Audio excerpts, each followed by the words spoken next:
안녕하십니까. 저는 제주 4.3 사건 재정립 시민연대 전민정 대표입니다.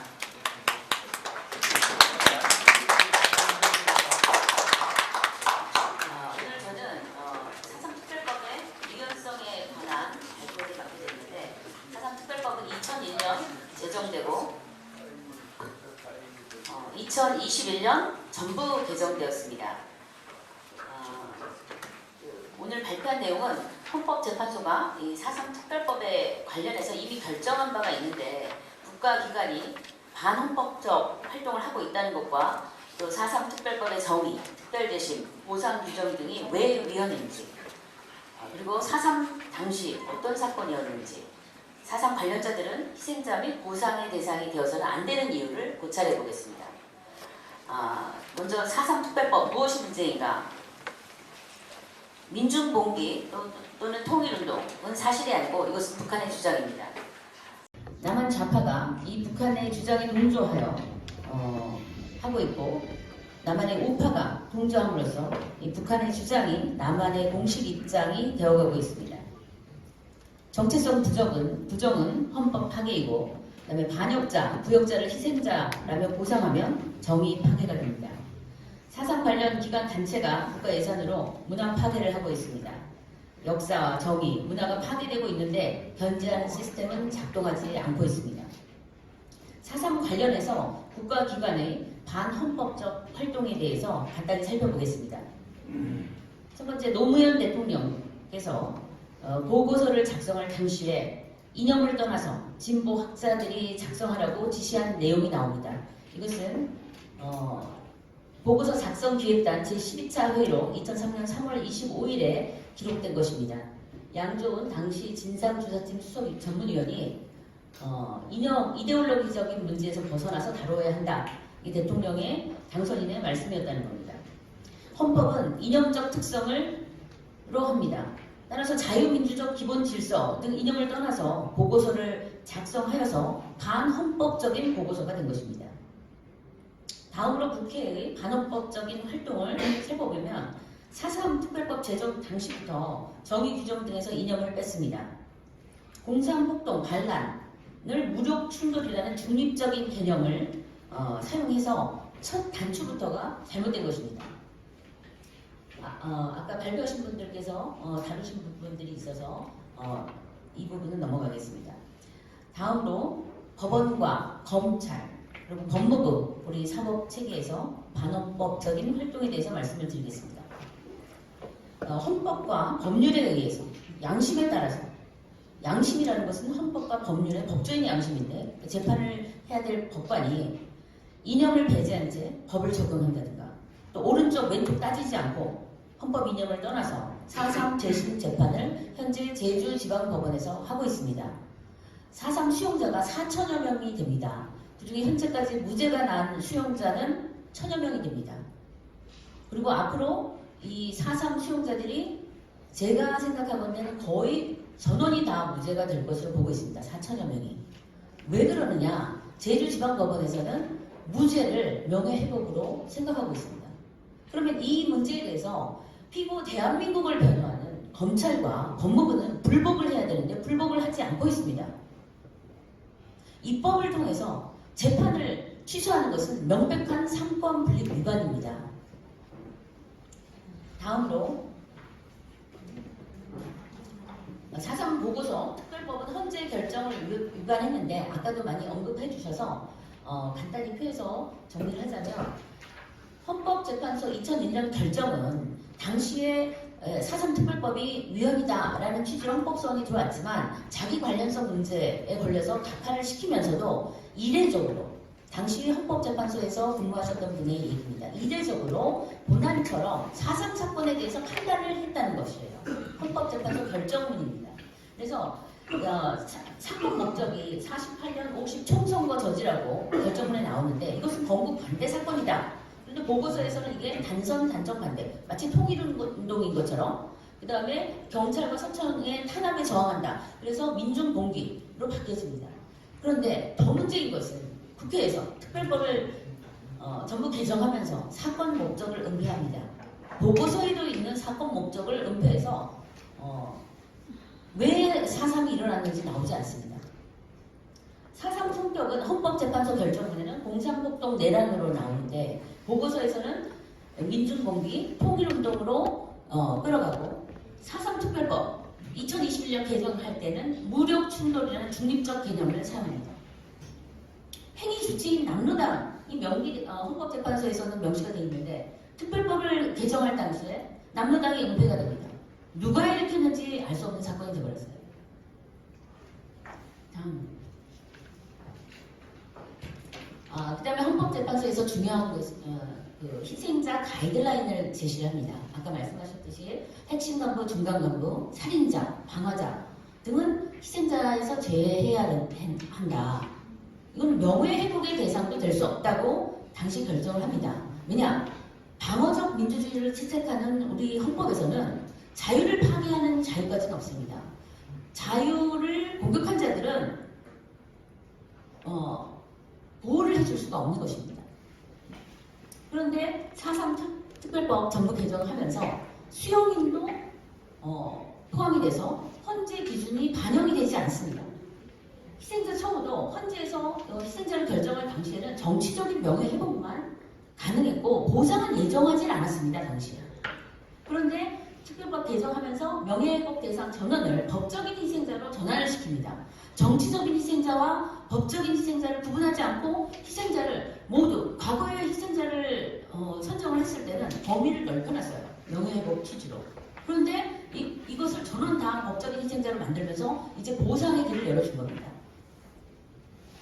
그 다음에 헌법재판소에서 마지막으로 북한과의 연계성은 공모를 조사할 것을 기록을 해놨는데 4.3 특별법에서는 전혀 다루지 않았습니다. 그 부분에 대해서. 그리고 한 가지 지적할 것은 정부 보고서가 2003년에 발간된 당시에 보고서에 12권의 자료집이 따라 나옵니다. 그러니까 보고서를 작성하기 위해서 몇 년간 그 자료를 다 모아서 12권을 만들었는데 마지막 권이 뭐냐면 북한, 러시아 무장대 자료집입니다. 그런데 이 4.3위원회에서 그 마지막 12권째 자료를 감춥니다. 공표하지 않았어요. 발간을 안 했습니다. 왜냐? 그 자료집에 보면은 북한과의 관련된 자료 내용들이 많이 나옵니다. 노동신문의 보도, 그 다음에 4.3 폭동을 일으킨 김달삼이 북에 가서 해주에서 연설한 연설문, 이것도 미군이 평양에 진격했을 당시에 정부 총사에서 노획한 자료인데 12권에 들어있습니다. 그 다음에 김달삼이 가기 전에 48년도에 자기가 한 그 성과 이런 걸 다 기록한 제주도 투쟁 보고서가 있습니다. 이 투쟁 보고서도 노획이 돼서 경찰이셨던 분이 1995년에 책으로 만드셨는데 이런 자료들이 다 있습니다. 거의 사실에 가까운 자료들입니다. 그런데 그것을 정부 보고서를 정식으로 출판할 당시에 12권은 빼고 출판합니다. 이 사실을 알고 계시는지요? 이건 국민의 알 권리 침해입니다. 우리의 세금으로 만든 자료집을 왜 공개하지 않고 우리가 학술적으로 법리적으로 이용할 수 있게 하지 못하는지 이 문제에 대해서도 언젠가 책임을 물어야 됩니다. 다음으로 오늘 그 4.3 특별법의 위헌성에 대해서 다루기로 했기 때문에 제가 6가지는 자료집에 넣었습니다. 근데 시간이 없는 관계로 4가지만 간단하게 짚겠습니다. 첫 번째로 4.3 사건 정의는 아까 나왔듯이 제2조에 나왔습니다. 특별법 2조에. 4.3 사건 정의의 위헌성은 뭐냐면 48년 4월 3일에 일어난 사건을 1년 전의 사건으로부터 시작됐다 이렇게 말함으로써 이걸 그리고 1년 전의 사건은 불법 시위가 있었고 경찰이 발포하는 사건이 있었습니다.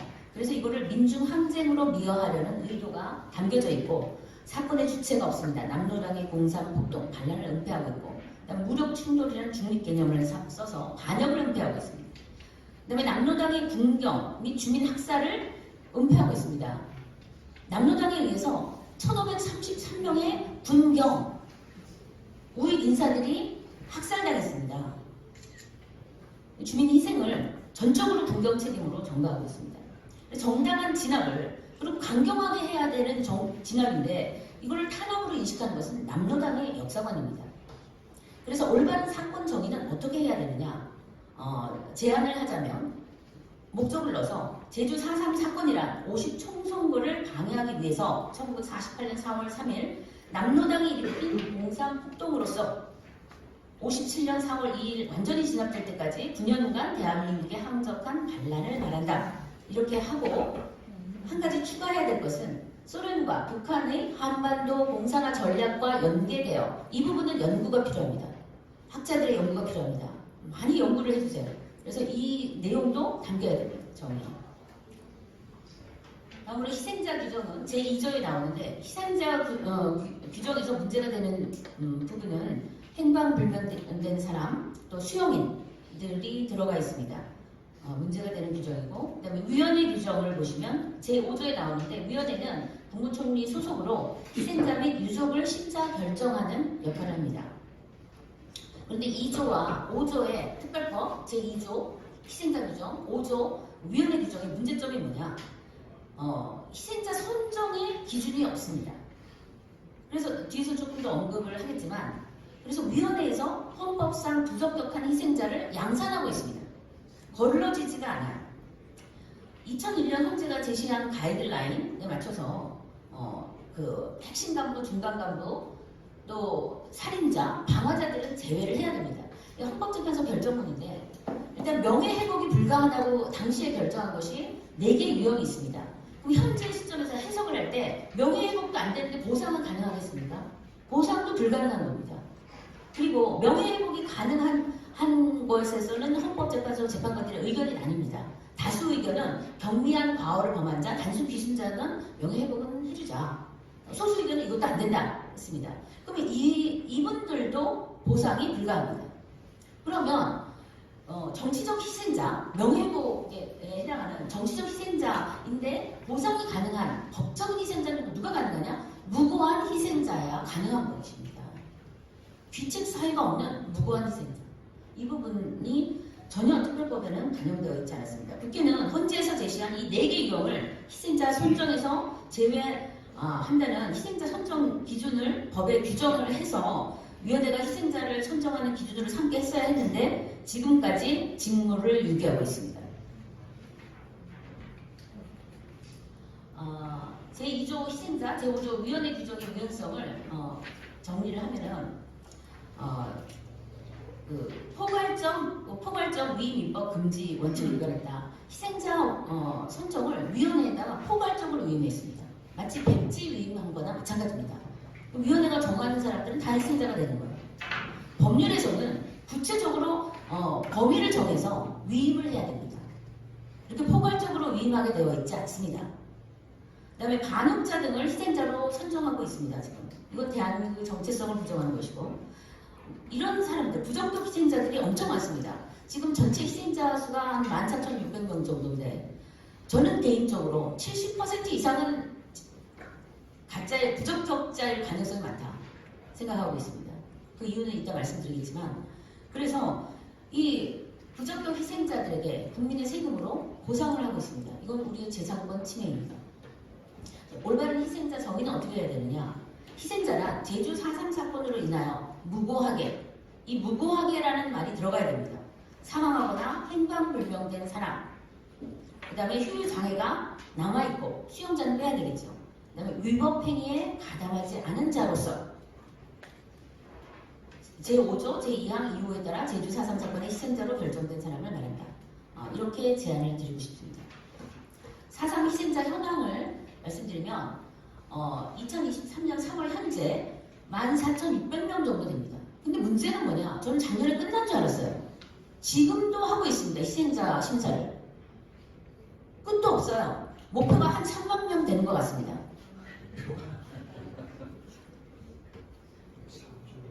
부적격 희생자 유형을 살펴드리면 이 14,600명 중에 들어가 있는 교전 중에 사살된 자 수천 명으로 보고 있습니다.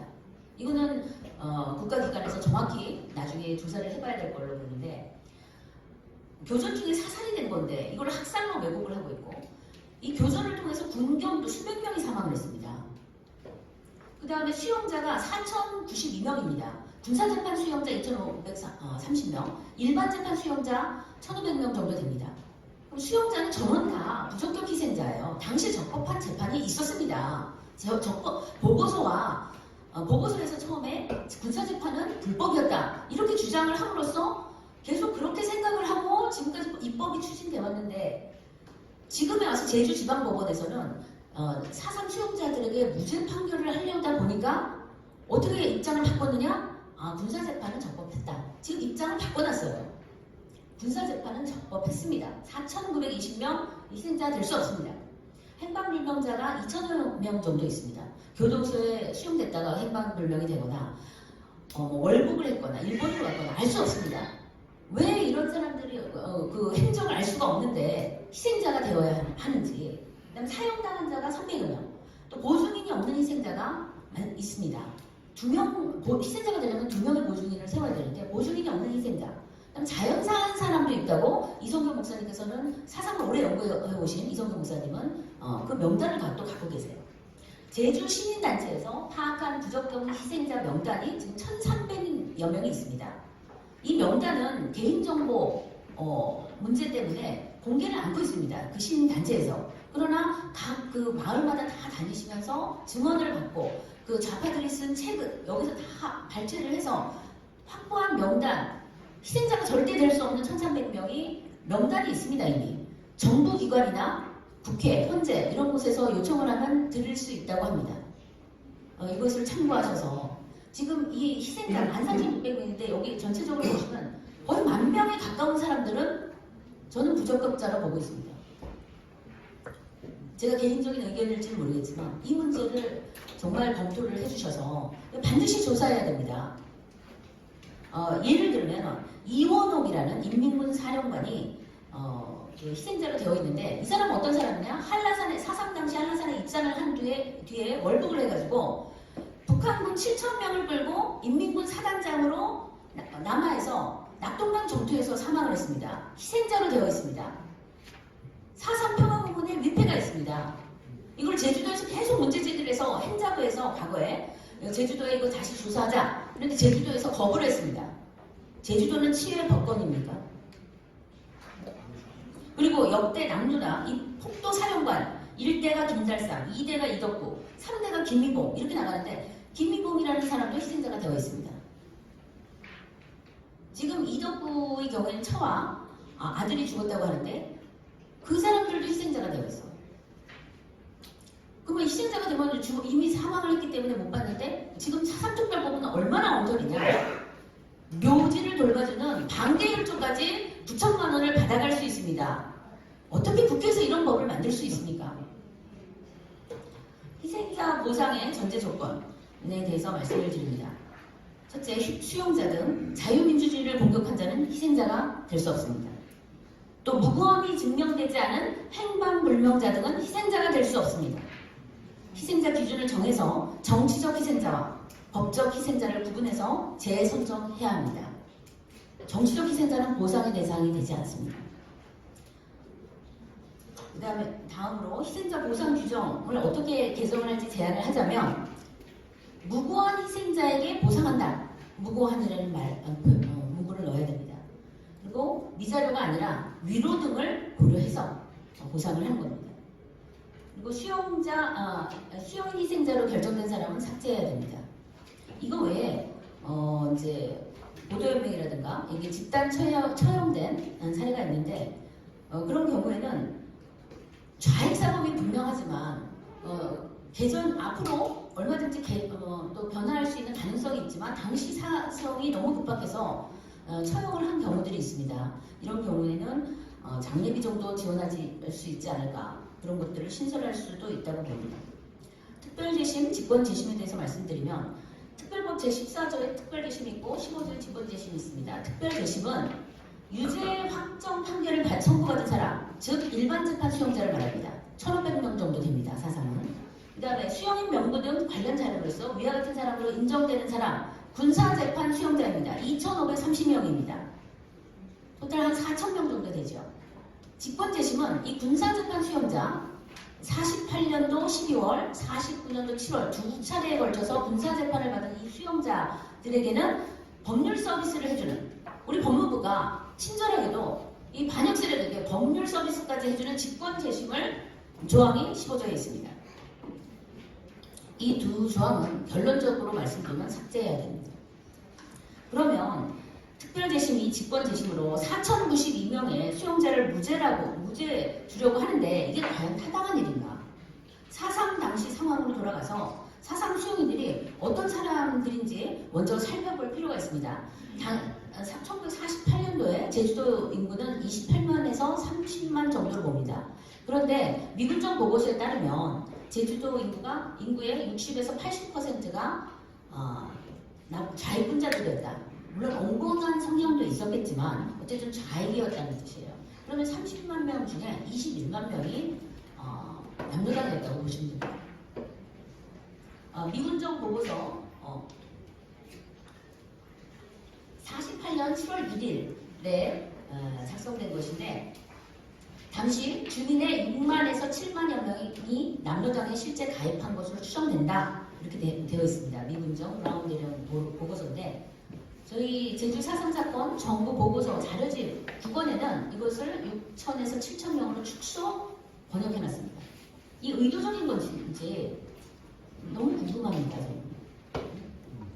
저기 보시면은 그 하이라이트 된 부분에 It is estimated that between 60 and 70,000 people 이렇게 되어 있습니다. 6만에서 7만인데 번역은 6천에서 7천. 남로당의 수를 확 줄여놨어요. 이거 반드시 조사해 주셔야 됩니다. 그 다음에 사상미 공산폭동 반란의 증거는 미군정 자료집이라든가 저희 사상 보고서 자료집들도 많이 나옵니다. 특히 12권 감추어진 꼭 그 정보 공개 청구하셔서 보시기 바랍니다. 북한 러시아 무장대 자료편인데 여기 보면 어쨌든 폭도들은 군경등 우익 인사 1,533명을 학살했습니다. 이런 걸 학살이라고 하는 겁니다. 경찰서를 습격하고 방어하고 무기를 탈취하고 살인 약탈 남로당 폭도들이 그런 일을 했고 당시 4.3 당시에 제주도에서는 김일성 장군 만세 적기가 인민군 군가죠. 적기가를 부르고 인공기를 개항했습니다. 북한을 찬양했어요.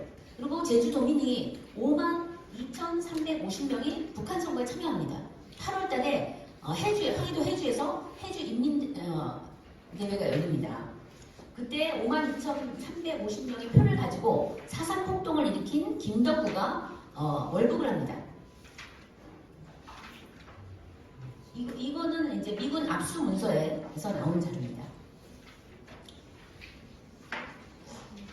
또 남로당 중앙당 지령의 근거 지금 제주도에서는 남로당 중앙당 지령은 없었다 이러는데 근거들이 있습니다. 문서로 노획된 거, 문서 지령이 노획된 게 있고 구두 지령도 다수 존재하고 그 다음에 북한에 있던 남로당 중앙당의 감사 편지, 제주도 폭도들에게 감사 편지가 노력인민에 실리기도 했습니다. 그 다음에 미군정 자료에 분석해 놓은 것을 보면 공산당 지령 메커니즘이 있는데 공산당은 일체로 움직이지 이렇게 따로따로 도당이 각자 움직이는 것이 아닙니다. 1947년 4월 14일 남조선내 체제정복 활동 보고입니다. 미군정 보고서고 여기에 보면은 공산당의 명령 체계가 나옵니다. 이 메커니즘이 어떤 식으로 나오냐면 커뮤니스트 파티 in 모스코니까 모스크바에 있는 공산당에서 to Communist Party in North Korea 북로당으로 to Communist Party in South Korea 남로당으로 to Democratic National Front에서 민주주의 민족 전선으로 이 민주주의 민족 전선 민전은 일종의 정치적인 청산서예요. 지령이 내려오면 그것을 산하단체를 다 뿌려주는 그런 단체입니다. 그 이후에 뭐 여맹이라든가 뭐 노조라든가 이런 쪽으로 다 지령이 내려가는 것입니다. 이게 미군정에서 파악해놓은 공산당의 명령 계통입니다. 저희가 4.3의 주동자 김달삼을 자세히 들여다보면 이 사람의 행적을 보면 4.3의 성격을 알 수 있습니다. 김달삼은 10월 1일, 1941년 10일 대구 폭동에 적극 가담하고 제주도로 피신을 한 이후에 4.3 폭동을 주도합니다. 1948년 4월에 4.3 폭동을 일으키고 나서 4개월 후에 8월 항해도 해주에 있는 북한 최고인민대표자 회의에 제주도민 5만 2천 표를 가지고 참가를 합니다. 그때 당시 제주도는 4.3 폭동으로 재헌의회 선거 2석을 뽑지 못했어요. 근데 북한에 가서 참가를 하고 해주대회에서 북한 최고인민회의 제1기 대의원, 우리식으로 하면 국회의원이 됩니다. 그리고 그 다음 달에 김일성 등 49인으로 결성된 조선민주주의인민공화국 헌법위원회 헌법위원으로 선출됩니다. 이거를 보면은 이 사람이 그 김달삼과 당로당은 북한 정권 수립에 정말 기여를 크게 했다. 우리가 판단을 할 수가 있습니다. 해주대 연설문이 있는데 김달삼의 이것이 미군이 평양에 진격했을 때 북한 정부 청사에서 노획한 연설문입니다. 우리 4.3 위원회에서 감추고 공개하지 않고 있는 자료집에 있습니다. 마지막 부분을 보시면 우리 조국의 통일과 독립국가 건설의 물질적 토대를 이루는 북조선 민주개혁을 남조선에서 하루속히 실시하도록 우리는 용감히 싸웁시다. 여기서 조국의 통일은 과 독립국가 건설은 조선민주주의인민공화국으로의 공산통일을 말하는 것입니다. 물질적 토대를 이루는 북조선 민주개혁을 남조선에서 하자. 이 민주개혁이 뭐냐? 화폐개혁, 토지개혁, 국유화입니다. 민주조선 완전 자주독립 만세. 이거는 바꿔서 말하면 조선민주주의인민공화국 만세. 마지막에는 우리 조국의 해방군인 위대한 소련군과 그의 천재적 영도자 스탈린 대원수 만세로 끝납니다. 이것이 김달삼이 한 일입니다. 처음에 4.3 정부 보고서에서 4.3 군사재판은 불법이었다. 이런 취지로 주장을 하면서 수용인들을 희생자로 넣었습니다. 그런데 4.3 군사재판은 적법했습니다. 이 사진을 보시면 글씨가 잘 안 보이시지만 신문을 받기 위해서 대기 중인 수용자들입니다. 당시에 신문도 없었다. 이런 식으로 해가지고 고문을 받았다. 4.3 군사재판 불법이었다. 이렇게 했는데 지금 이 수용자들이 대기하고 있습니다. 신문 받으려고. 이 군사재판에서는 내란죄, 간첩죄 등의 혐의로 내란죄 최고 사형이고 간첩죄 사형입니다. 그리고 군사재판이 또 적법했던 건 수용 명부가 있고 군형 집행 지휘서가 있습니다. 좌파들은 처음에 이 수용 명부를 발견하고 나서 거봐 우리가 불법으로 수용 생활을 했잖아. 이렇게 주장을 합니다. 불법 수용 생활의 근거를 주장을 하는데 그렇지가 않습니다. 수용 명부가 있다는 것은 또 형 집행 지휘서가 있다는 거고 형 집행 지휘서가 있다는 것은 판결문이 있다는 것을 전제로 하는 것입니다. 저 군형 집행 지휘서의 중간에 보면 어떻게 나오냐면 재판이 확정되었사오니 즉시 집행함. 재판이 있었다고 저기에 써 있습니다. 그래서 판결문이 있다는 것은 적법한 공소 제기가 있었다는 증거입니다. 불법 재판이 아니었어요. 근데 보고서에는 불법 재판인 것처럼 해놓고 수용인을 희생자로 넣어놓고 제주지방법원에서 재심 재판을 2019년부터 하다 보니까 처음에는 공소기가 판결을 했습니다. 불법이라고 하니까 그렇게 했는데 두 번째부터는 그렇게 할 수가 없는 거예요. 이게 보니까 적법한 거 해야 되거든요. 적법한 거 했고 또 적법해야 무죄를 줘서 보상을 해주니까 두 번째부터는 지금 모든 재판은 무죄 재판으로 가고 있습니다. 이것도 우리 법조인들께서는 면밀히 검토해 주셔야 됩니다. 그래서 제주도에서는 지금 4,092명의 수용자들을 전부 무죄를 주겠다. 2024년까지 목표를 갖고 하고 있습니다. 그것을 명예회복으로 생각을 하고. 자, 제14조 특별재심, 제15조 직권재심의 유연성에 대해서 말씀드리면 재심 사유 없이 우리 형사소송법에서 일반 국민들은 재심 받으려면 너무 힘들어요. 형사소송법상의 재심 사유를 충족해야 됩니다. 확정 판결이 있거나 아니면 명백한 신증거가 있어야 되는데 지금 4.3의 경우에는 재심 사유 없이 재심을 받아주는 특혜를 주고 있습니다. 이것은 뭐냐? 입법을 통해서 재판을 무효화시키는 군사재판 무효화 입법과 똑같습니다. 기억하실지 모르겠지만 2021년 특별법이 전부 개정되기 전에 더불어민주당에서 이 군사재판을 무효화하자 이런 조항을 넣으려고 그랬어요. 근데 법무부에서 반대를 했습니다. 당시에. 이렇게 되면 명백한 상권분립 위반이기 때문에 바로 위헌이다. 그래서 못 넣었는데 그러면 이거를 약간 꼼수를 해가지고 특별재심, 직권재심 이렇게 하니까 이제는 재심은 그냥 다 받아줄게. 그리고 당일 구형, 당일 변호, 당일 선고 그냥 하루에 논스톱 서비스를 하면서 지금 다 무죄 주고 있습니다. 지금까지 무죄 안 나온 사람이 없어요. 1000여 명이 무죄를 받았어요. 4.3 수용인이. 이것은 명백한 상권분립 위반이다. 그 다음에 평등의 원칙에 유예된다. 모든 국민은 법 앞에 평등한데 왜 4.3 수용인들은 특혜를 받는다? 맞나? 잠시만요. 반영 및 부역자들에게 주는 특혜는 이유 없이 국민을 차별하기 때문에 이것은 과잉 입법으로 위헌입니다.